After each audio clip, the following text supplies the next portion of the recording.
For the first 15 seconds of this YouTube video, I will not say anything inflammatory or swear at all. Ugh, that makes me want to unalive. If you've been on the internet at all lately, you've probably seen the language transforming before your very eyes. Words that you thought you knew how to spell, like sex, have become segs. The corn emoji is sprouting rampantly. The ladies next door are calling themselves $dollar beans. This is algospeak, a term allegedly coined by Washington Post reporter Taylor Lorenz. I say allegedly because I saw it mentioned in an article, but the Washington Post itself charges you a subscription fee to look at their articles, and this video will surely be demonetized, so I just can't afford that. According to Meredith Clark, writing for The Independent, algospeak refers to code words or turns of phrase users have adopted in an effort to create a brand-safe lexicon that will avoid getting their posts removed or downranked by content moderation systems. I was first inspired to talk about this when one of my favorite video essayists, Khadija Bow, made a community post asking their viewers what they would like them to talk about in the future, and a user by the name of Tara Strong, not the famous voice actor, I think, commented this: "Can we talk about YouTube censorship? I've noticed that content creators are bleeping out certain words to avoid being demonized," I think they mean demonetized, "or losing their account. I wonder if this is diluting our ability to talk candidly about sensitive topics and give it the proper level of gravity and respect. It's getting harder for me to follow what is being said when I have to piece together what is being said. I'm sure it's also frustrating for the people making videos too." I was secondly inspired to create this video because, just like Tara said, it is frustrating for the people making videos. My latest video answering your poll questions too got flagged as containing content that may be inappropriate for advertisers when I first uploaded it last week, and then it sat in YouTube review purgatory for over 24 hours. I never got a straight answer as to what was setting off the content alarms, so I deleted it and re-uploaded it, which YouTube says is not going to help, and then I got the green light from all advertisers. Just like most of my content, in that video I talked about pole dancing, stripping, sexuality. I included clips of myself pole dancing, and I will never know which of those things, if any of them, procced the content moderator. So in this video, I will be exploring where algospeak comes from and why it's affecting every major social media platform these days, some common examples of it, why people use it, and if it's hurting our ability to communicate. Spoiler alert, it is. So grab your corn and paninis, don't forget to subscribe, and let's get ready to algospeak. Where does algospeak come from? First, we gotta note that this isn't new. Just to use one of a million examples, and to really show my age here, I used to play an online game called Disney's Virtual Magic Kingdom, or VMK for short. It was one of those things where you can log into the website and then interact with users from all over the world in sort of hubs, and then go play games together, like the Pirates of the Caribbean game, and oh my gosh, I'm just realizing how much I miss playing VMK. But anyway, because it was a Disney venture and mostly for children, the site had very strict rules in place as to what you could and couldn't type when you chatted with the other users. They didn't want you to be able to share phone numbers or addresses, so they didn't let you say the words 1, 2, or 3. Instead, we would use on, to, or tree, as in 3 minutes, meet me at the Pirates of the Caribbean game. You couldn't say the word love, so we would write glove, as in I glove at the Pirates of the Caribbean game. Basically, you gave us restrictions and we wrote our way around them, creating our own language that was barely intelligible from the outside world but made perfect sense to our sugary little child minds. Right now, the main platform to see the influence of algospeak is also the main platform of, like, the entire world, TikTok. An article from Men's Health, of all places, by Ro White, called "Here's What Segs Means When You See It on Social Media," says, in 2021, TikTok announced that the company would be using an automated system to weed out videos that violate community guidelines. Now, when that system catches a video that violates the platform's standards, the video is immediately removed. The creator then has to go through the appeals process if they want to get their video back on the app. The problem? Automated systems make mistakes. TikTok says that last year, the company's automated removal system had a false video removal rate of 5%. That might not sound like much, but when you consider just how much content is available on TikTok, it means the app removed millions of videos that did not violate the company's policies. Here's a quote from an article on Forbes called "Mascara, Unalive, Corn, What Common Algospeak Words Actually Mean" by Anthony Tellez. There are no laws in place that serve as a guideline for social media companies on how to navigate AI content moderation in a transparent manner, leaving them to their own devices on how to use AI for content moderation. Algospeak is mostly used on TikTok as their content moderation is more aggressive than other social media apps and will restrict users from posting for a longer amount of time than other platforms for violating its community guidelines.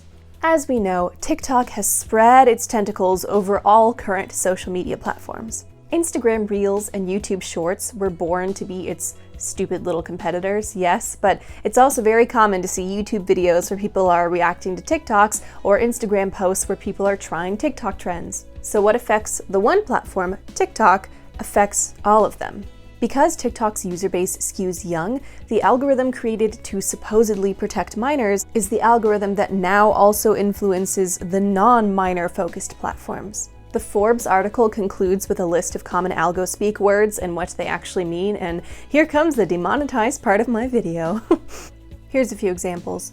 Panini or panorama for pandemic, mascara for boyfriend/romantic partner or can refer to male genitals, unalive for suicide or kill, segs or schmex for sex, the corn emoji for porn or the adult entertainment industry, leg booty for member of the LGBTQ community, le dollar bean for lesbian, and accountant for sex worker.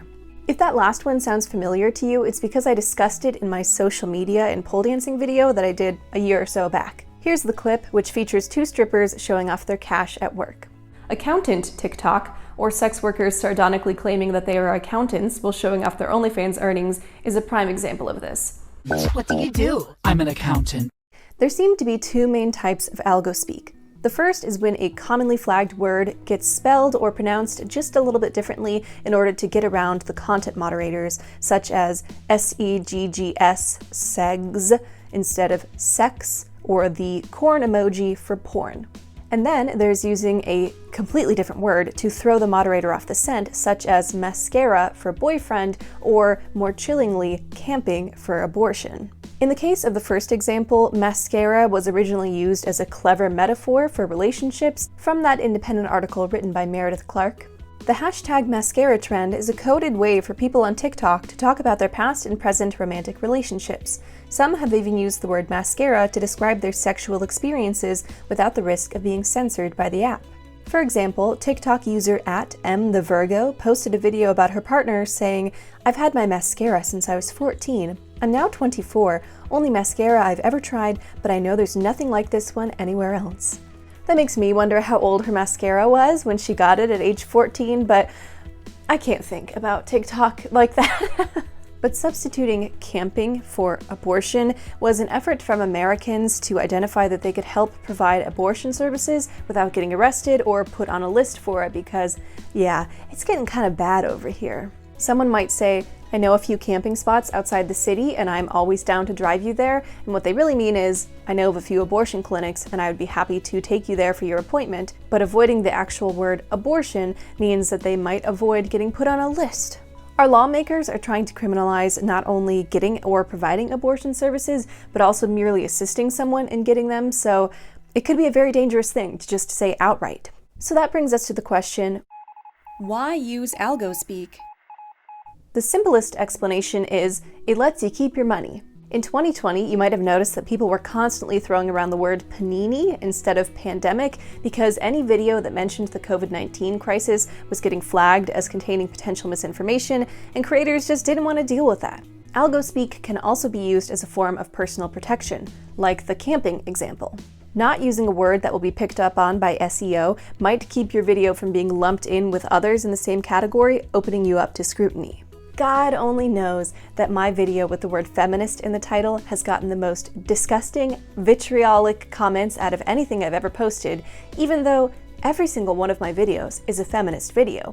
Because I'm a feminist, there's just only one with the word feminist right in the title. Maybe if I had used the word flamingoist instead, I wouldn't appear on the dashboards of people who lurk on the internet just waiting for their chance to tell a feminist how wrong they are. Another example of personal protection is the surge of the word unalive. A lot of teens will post about wanting to unalive, knowing that if they specifically use the words, "I'm going to hurt myself" or "I want to end my life," their parents, guardians, or therapists might legally be required to admit them to a mental facility for a 72-hour watch. An article called "From Camping to Cheese Pizza, Algospeak is Taking Over Social Media" by Alexandra S. Levine mostly mentions the negative ways people are using Algospeak. She writes, "Almost a third of Americans on social media and gaming sites say they've used emojis or alternative phrases to circumvent banned terms, like those that are racist, sexual, or related to self-harm, according to the data. Algospeak is most commonly being used to sidestep rules prohibiting hate speech, including harassment and bullying." One example she offered is apparently, the term cheese pizza, for example, has been widely used by accounts offering to trade explicit imagery of children. I have literally never heard of this, not once, and I guess that only says good things about me. This article seemed mostly concerned that people are doing this and getting away with it, whereas the other articles I found seemed concerned that people are having to resort to this in order to communicate. So let's ask, is Algospeak hurting our ability to communicate? Yes, and I personally can highlight 3 main issues with it. The first, it makes adult conversations almost impossible. The Men's Health article includes this quote, "TikTok's automated system unfairly targets sex educators. The platform's most recent iteration of its community guidelines states, 'We do not allow nudity, pornography, or sexually explicit content on our platform.' Since the app sometimes uses an automated system to enforce its sex-related policies, sex-positive content, sex workers content, and sex education content gets unfairly swept off the platform." I noticed that the censorship on TikTok was much more severe than on other social media platforms I have done sex education on, says Eva Bloom, the sex educator behind the YouTube, Instagram, and TikTok accounts called @WhatIsMyBodyDoing.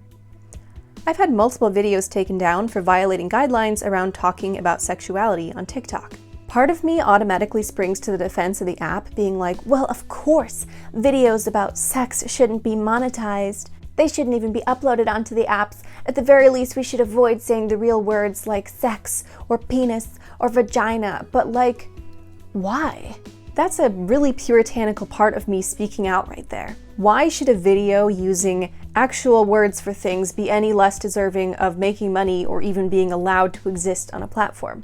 Why should any content related to sex or sex education, however vaguely, set off alarm bells in my head like, that's for adults only? Is it because this app targeted at children that has so much influence in the world has made us think that everything is for kids? I found an article on Vice by Chris Stokel-Walker that's called "What Does Segs Mean? The Rise of Sex Euphemisms on Social Media." Here's a quote. "Log on to some of the world's most popular social media platforms like Instagram and TikTok, and you'll often find a sexless world, but one that's plenty segsy." As part of a growing trend to remove legitimately harmful content online, social media platforms are clamping down on sex and sexual terms, and the move is forcing users to resort to clever phonetics and emojis to talk openly about sex while avoiding account suspensions or permanent bans. Platforms are essentially declaring war on sex, nudity, and sexuality, says Carolina R., a London-based content moderation academic and pole dance instructor. If that name sounds familiar to you, it's because she was the center of my discussions in my social media and pole dancing video. Dr. R says, "Sexual content and the spaces for it are really shrinking on social media. I think that says a lot about the relationship users have with those platforms. They live in fear of being censored or being deleted, and they have to protect themselves while still talking about the issues that matter to them the most." I'm a pole dancer. Pole dancing comes from the stripping and sex work community. It is my duty to stand in solidarity with sex workers since I'm profiting, well, not monetarily yet, but from clicks and views from the sex work industry. How can I properly stand in solidarity if I am unwilling or unable to even say the word sex worker? And that's the thing, I don't think people are unwilling. I think a lot of the creators who use these euphemisms would love to feel free enough to say the words that they're actually talking about. But unfortunately, neutering the language so it becomes internet and advertiser friendly also neuters our ability to have an open and honest dialogue about it. It obfuscates what we're talking about, immediately dampening the potential of the conversation. Like I said, because an algorithm from an app mostly for children influences all the other social media platforms, every conversation we have must now be twisted and tweaked so the children's algorithm doesn't flag it. My second main issue with Algospeak, It's not accessible. Someone with dyslexia or other struggles with reading might have no idea how to interpret a word like segs if it shows up in a sentence. Someone relying on the audio only might not be able to understand if the automated voice reads out "lid dollar bean" instead of lesbian. What if English isn't someone's first language? How are they expected to keep up with the constant influx of terms like mascara or camping that don't sound anything like they actually mean? And honestly, even someone who just doesn't use TikTok, like me, encounters linguistic hurdles as they get left behind by this ever-shifting vernacular. Complicated conversations just got a whole lot more complicated with the mental gymnastics required by algospeak. My third issue is this. Algospeak is ugly. This is a really petty issue, but I feel like I'm just 95% less likely to click on a video called, let's say, The History of Women's Sexuality, if sexuality is spelled like sexuality, just because it's simply not aesthetically pleasing. And also, I hate to say this because I know people do this in order to keep their money, but if your very title is censored by euphemisms, it makes me not trust your content. Are you even able to have the conversation that you want to have about this topic if you have to shroud it all in mystery? And also, I've never actually heard someone say that they are a leg booty person, referring to being a member of the LGBTQIA+ community, but like, something about it just causes a visceral cringe within me. I'm queer, I'm asexual, I'm almost 30 years old, please do not make me call myself a leg booty. In conclusion, shrug. What are we gonna do about this? What could we possibly do? I mostly just wanted to talk about it because I feel like I'm the only person out there who's kind of troubled by algospeak. It's hard because now more than ever, it's important to say what you mean, to be clear and avoid misinformation, and to stake your claim as part of a community. But now more than ever, it's easier to track and target people, and glomming onto their language use is an easy way to do it. What do you think? Have you found yourself using algospeak in conversations on the internet or beyond? Does it bother you, or are you cool with it? Come talk to me in the comments below. Bye! The subscribe button appears on the right. A suggested video and playlist appear on the left.